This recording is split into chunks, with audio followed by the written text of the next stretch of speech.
नानाभाऊ साठेंचं स्मारक इथला आता पुतळा आदरणीय पवारसाहेब, माननीय सुशीलकुमार शिंदे साहेब आणि त्या काळातल्या काँग्रेस पक्षाच्या प्रयत्नातून हा झालेला आहे आणि त्याच्यानंतर ट्रस्ट स्थापन करून त्यांचं घर असेल, त्यांच्या ज्या आठवणी असतील, त्यांची भाषणं, त्यांची शायरी, त्या सगळ्याची नोंद पहिल्यांदा आदरणीय पवारसाहेब जेव्हा राज्याचे मुख्यमंत्री होते त्या कामाची त्या काळात सुरुवात झाली आणि आज आम्ही सगळेच त्यांना अभिवादन करायला आलेलो आहोत. आज केंद्रीय गृहमंत्री अमित शहा पुणे दौऱ्यावर आहेत. खरं तर संसदेत त्यांची मागणी जास्त आहे. वारंवार खासदार बोलतात की अमित शहा आले पाहिजे, संसदेत बसून त्यांनी उत्तर दिलं पाहिजे, मात्र संसदेत न राहता पुणे दौऱ्यावर ते आहेत. एक गोष्ट आपण सगळ्यांनीच मान्य केली पाहिजे की आज देशामध्ये एक चर्चेची गरज आहे. पार्लमेंट, संसद भवन हे चर्चेसाठी आहे आणि आमची एक चर्चा नीटच्या परीक्षेवर झालेली आहे आणि एक भावना सगळ्यांचीच होती की आज जी नवीन पिढी या देशाची आहे ती प्रचंड अस्वस्थ आहे आणि कुठल्याही जेव्हा एका देशामध्ये कुठलीही पिढी अस्वस्थ असणं हे काळजीची गोष्ट असते आणि मी स्वतः 2 मागण्या माझ्याही भाषणात केल्या होत्या. राष्ट्रवादी काँग्रेस पक्ष आणि बारामती लोकसभा मतदारसंघाच्या वतीने मला बोलायची संधी मिळाली आणि त्याच्यात मी 2 मागण्या केल्या होत्या की ह्या सगळ्याची इन्क्वायरी झाली पाहिजे. एक SIT बसवा आणि ती पारदर्शकपणे एक त्याचा तातडीने टाईम बाउंड रिपोर्ट, तिथे ज्या मुलांवर जे अन्याय झाले, अत्याचार झाले, ज्या मुलं असतील किंवा मुलीही असतील, ज्या पद्धतीने मुलींवर अन्याय झाला ह्याची एक पारदर्शक इन्क्वायरी ही झालीच पाहिजे. ह्याच्यासाठी एक SIT स्थापन करा आणि पार्लमेंटमध्ये एक ऑल पार्टी मीटिंग किंवा एक जॉईंट पार्लमेंटरी कमिटी करता येते सरकारला. त्याची एक मागणी केली की भारताचं शिक्षण पुढे कसं असावं किंवा नीटची परीक्षा. आता तुम्ही मला सांगा, UPSCची परीक्षा होते, त्याच्यात पेपर फुटतो का हो कधी? UPSCचा पेपर का नाही फुटत आणि नीटचाच पेपर का फुटतो? किंवा कोचिंग क्लासेस, तुम्हाला आश्चर्य वाटेल, अनेक कोचिंग क्लासेस असे आहेत ज्यांचे IPO येत आहेत, म्हणजे इतके पैसे झालेत त्यांच्याकडे की आता ते मोठा व्यवसाय करून पब्लिकली लिस्टेड कंपनीज होणार आहेत. हे धक्कादायक नाही, शिक्षणाचं बाजारीकरण झालेलं नाही आहे. मग ह्या गोष्टीवर आम्ही नाही चर्चा करायची तर कोणी करायची?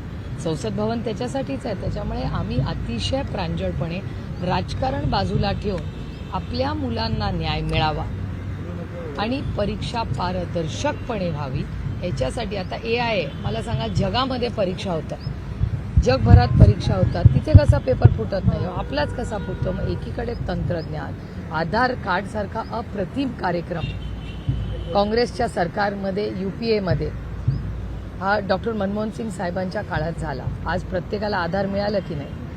मग ते पारदर्शकपणे होऊ शकत. एक साधी नीटची परीक्षा हे सरकार नाही घेऊ शकत आणि जो पेपर फोडतो, आता बिल आणलंय पण त्या बिलमध्ये मी तरी समाधानी नाही, राष्ट्रवादी नाही, इंडिया अलायन्स नाही आणि हे तर सोडावं, राजकारण होत राहील. एक पालक म्हणून पण आम्ही कोणी समाधानी नाही, कारण का नुसती शिक्षा होऊन हा प्रश्न सुटत नाही ना. तुम्ही लिकेजेस बंद करायला पाहिजे, शिक्षा वाढ होईल. पुढे काय, अजून कोणीतरी लीक केलं परस्पर तंत्रज्ञानाचा चुकीचा वापर करून, तर त्याच्यावर प्रशासन कोणाचं असणार आहे? त्यामुळे मला विचाराल तर आम्ही खूप दुर्दैवी आहे की भारतामध्ये आज संसद भवनमध्ये, आणि आम्ही काय मागतोय, आम्ही एवढंच मांडतोय की केंद्र सरकारने हा विषय गांभीर्याने घ्यावा आणि चर्चा करू ना. आता तुम्हाला आठवत असेल, बेलगामवर एवढा मोठा हल्ला झाला, ऑपरेशन सिंदूरच्या वेळी सगळे एक झाले की नाही देशाच्या हितासाठी? तर भारत सरकारने का नाही एक हात पुढे करावा आणि कॉन्फिडन्समध्ये घ्यावी विरोधी पक्षाला आणि मिळून आपण पुढच्या पिढीचे प्रश्न सोडवण्यासाठीचं संसद भवन आहे ना. तुम्हाला ह्यावेळीस म्हणजे पहिल्यांदा असं झालं की आम्ही संसदेत बसलो होतो आणि आवाज येत होते असा बॉम्ब हलका फुटल्यासारखा, तर आम्हाला कळेना की अरे हे आवाज कसले येत आहेत. तेव्हा आमच्या लक्षात आलं की टेअर गॅसच्या नळकांड्यांचे जे आवाज होते ते संसद भवनच्या लॉबीमध्ये आम्हाला ऐकू येत होते.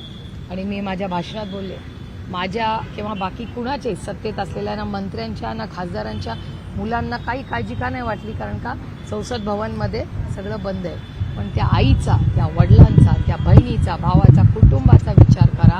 त्यांची मुलं जंतर मंतरला आंदोलन करत असतील, त्यांच्यावर काय त्या क्षणी जात असतील. तुमच्यासारखे अनेक रिपोर्टर पण लाईव्ह करत होते. कालच मी इंस्टाग्रामवर एक रील पाहिला, एक पंजाबची मुलगी आहे, ती तिच्या भावाला शोधत होती आणि ती अपील करत होती की मी माझ्या भावाला शोधते, मला मदत करा. मला सांगा, ते भारतीय नाहीत का?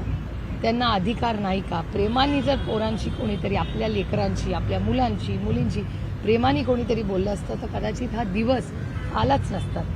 आपल्या मुलांवर आपण लाठीचार्ज करणं हे योग्य आहे, मला सांगा. दुर्दैव आहे आणि भारताच्या इतिहासातला हा एक मोठा टर्निंग पॉईंट आहे. आज केंद्रीय गृहमंत्री अमित शहा पुण्याच्या दौऱ्यावरती आहे. लोकमान्य टिळक पुरस्कार अजित डोवालांना दिला जातो, परंतु त्यांच्या स्वागताच्या बॅनरवरती त्यांचा उल्लेख चाणक्य असा मुरलीधर मोहोळांकडनं करण्यात आला आहे. छत्रपती शिवाजी महाराजांचे फोटोज बॅनरवरती लावले. ही लोकशाही आहे, प्रत्येकाला बोलायचा अधिकार आहे. पण तुम्ही बघा ना, आज पुणेकर नुसती काँग्रेस पार्टीनी म्हणणार नाही, कारण का माझं प्रशांत जगतापांशी बोलणं झालं का, मी प्रशांत जगतापांना विचारलं की काय आंदोलन करताय. प्रशांत जगतापांनी मला सविस्तर सांगितलं की ताई, हे फक्त काँग्रेसचं आंदोलन नाही, हे पुणेकरांचं आंदोलन आहे आणि आम्ही कोणीही याच्यात राजकारण आणू शकत नाही. पण आमच्या आपल्या सगळ्यांची, ती काय फक्त पुण्याची मुलं नाही, ती भारताची मुलं आहेत. त्या भारताच्या मुलं आणि मुलींवर ज्या पद्धतीने लाठीचार्ज झाला, ज्या पद्धतीने मुलींचे केस पकडले गेले, त्यांना म्हणजे मी बोलूही शकत नाहीत अशा गोष्टी मुलींबरोबर घडल्या. अतिशय दुर्दैवी आणि त्याचा आम्ही जाहीर निषेध करतो. पंतप्रधानांनी एक नवीन व्हिडिओ आता इंस्टाग्रामवर टाकला आहे. त्यात ते म्हणतात की माझ्या आईवरूनही शिवी देण्यात आली, मात्र या सगळ्या पोरांना माफ केलं पाहिजे, ही आपलीच मुलं आहेत. म्हणून तर आम्ही चर्चा मागतोय ना. जर ह्या गोष्टीवर दोन्ही बाजूने विरोधी पक्षातला कॉन्फिडन्समध्ये घेऊन जर ह्याच्यावर सविस्तर चर्चा झाली तर मार्ग निघू शकतो. पण मार्ग, इच्छा असली पाहिजे ना मार्ग निघायची. आम्हाला या विषयावर राजकारण करायचं नाही, पण भारतातल्या युवक आणि युवतीवर जर भारत सरकारने केसेस केल्या तर ताकदीने, माणुसकीच्या नात्याने आपली भारतीय मुलांच्यासाठी आम्ही ताकदीने लढणार. वेळ पडली तर आम्ही करू. आमच्याही संघटनेमध्ये खूप एक वेगळा लिगल सेल आहे, राष्ट्रवादी काँग्रेस म्हणून नाही, पण भारताचे नागरिक म्हणून आमची सगळी लिगल टीम ह्या प्रत्येक मुला आणि मुलीबरोबर ताकदीने उभी राहील.